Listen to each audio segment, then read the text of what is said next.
উপদেষ্টা সৈয়দা রিজওয়ানা বলেছেন, তিস্তা পাড়ের মানুষের মতামত ছাড়া তিস্তা চুক্তি হবে না। অন্যদিকে উপদেষ্টা আসিফ মাহমুদ সজীব ভুঁইয়া বলেন, তিস্তার পানির ন্যায্য হিস্সা আদায়ে ভারতকে ছাড় দেয়া হবে না, প্রয়োজনে আন্তর্জাতিক আদালতে যাওয়া হবে। রংপুরে কাউনিয়া তিস্তা ব্রিজ সংলগ্ন রোডে তিস্তা মেঘা প্রকল্প বাস্তবায়নে এক গণশুনানিতে এসব কথা বলেন দুই উপদেষ্টা। এটা কোনো দেশের একক নদী না। কোন দেশ যদি মনে করে যে আমার উপরে তিস্তা যেটুকু আছে ওইটুকু আমার যেভাবে ইচ্ছা আমি সেভাবে ব্যবহার করব, এইটা কোনোদিনও আন্তর্জাতিক বিধিনীতি সমর্থন করে না। এবং এই যে তিস্তার ব্যাপারটা, আমরা চীনের সাথে একটা চুক্তি করেছি।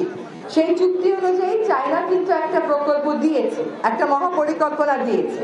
ওইটা যখন আবার সরকারকে পাঠানো হয়, চায়না সরকারকে, তারা দেখলো যেভাবে প্রস্তাবনা করা হয়েছে এইভাবে প্রস্তাবনাটা টেকসই হবে না। এখন চায়না আবার আমাদের কাছে 2 বছর সময় চাচ্ছে। এটা মন দিয়ে শোনেন, আমরা তাদেরকে 2 বছর সময় দিতে সম্মত হয়েছি।